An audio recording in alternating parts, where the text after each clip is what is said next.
Thank you to the Consul and to everybody. I'm very happy to be here for the second time to speak to this assembly of Italo-Americans, and I'm happy to contribute to the activity of the Center of Italians in the West. I also want to thank Adriano Comollo, who convinced me to make this presentation, because I did not know at the beginning what to speak about. Then I thought the most simple thing would be to speak of what we are doing here at present. We are interviewing Italians who came here in the last years, in the last decades, who, for religious reasons, person converted to Mormonism. And so we investigate the identity, how identity changes in this dramatic change in the life cycle. And so one of the aims of our research is what remains of Italian identity. When a person has made so much change, religious change, and moving from one country to another, from a culture to another, and so on. I thought that speaking of the Italian identity could be of some interest for people who are from Italian origin or who are interested to Italy in somehow, maybe because they lived there for some period, etc.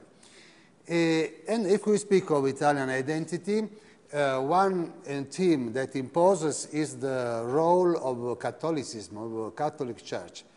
One thing I am impressed when I read foreign newspapers, is that when they speak of Italy, they always speak of what the Pope says, what is the position of the Church, as if the Church and the Pope were a political party, were part of the Italian government, of the Italian politics. But this is not, of course. So it's a very strange thing. So in this presentation, I will focus on the role of the Catholic Church in Italian identity, and will try to explain why this role is so important, and why what the Church says has always an important weight in Italian political debate. So you see here an image, maybe comic if you want. Well, there is a stick of bishop, which carries Italy from one side, and here you see the present president of the Republic and the actual Pope. Okay. So the first thing that is linked to this importance of the Church is the extreme dramatic difference that everybody can see, we can easily see. Even a superficial tourist, if when he comes to Italy, realize that there is a dramatic difference between a town and another town, a region and another region, and this difference concerns language, concerns culture, character of the people, cooking. Italian cooking, as you know, is very different from a town to another town. So this dramatic difference, if we want, as we will see later, is a major reason that the Church occupy a kind of sense of unity that this country maybe has not. So this difference, if we go back to in history, we see that this difference, this pluralism, has very, very ancient origins. We can see it in the pre-Roman period, which means the first millennium before Jesus Christ, and even earlier.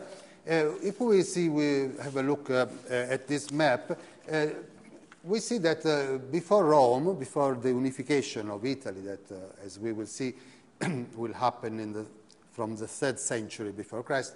But before, there were all these populations, and the name of these people are still, in many cases, the name of the present Italian regions. For instance, Liguria, this is a population who was there before the Romans, which means 3,000 years ago, maybe, more or less.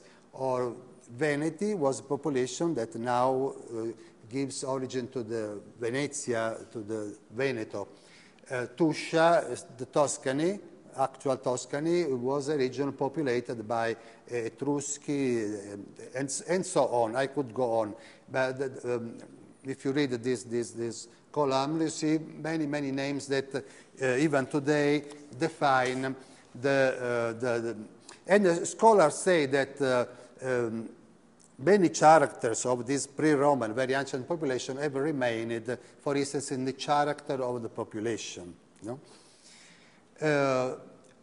If we make one more step, we see that unification of Italy was realized for the first time in the Roman period. Was the Rome that unified Italy, as you can see, from 3rd century to the 2nd century.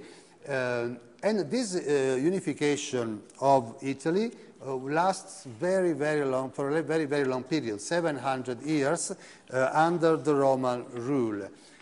But the Roman rule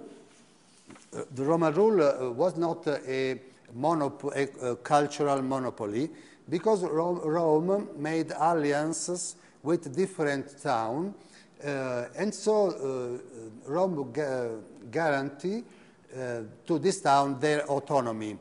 So Rome did not destroy the local culture, but on the contrary gave the possibility to this culture to grow and to become more civilized, if we want, incorporating the Roman rule, which was a very, very advanced rule for the time. You know?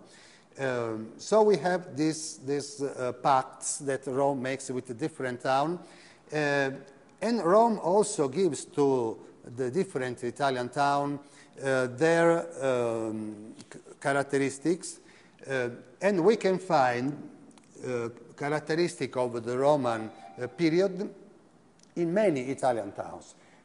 In this picture you see the town of Bologna, the town where I live, and this is very interesting. It's very interesting if you look at the map. You see that the very center, the very core of the town, is still organized in perpendicular crossing of roads, which correspond to the old Roman crossing of Cardo and Decumano, which are the name of the Roman town. And so we have a center of the town which is still framed in Roman fashion. And then we have the development of the medieval town. Medieval town is like a sun with many rays. No? There is the center where the cathedral is, and then all these roads that go from the center to the periphery.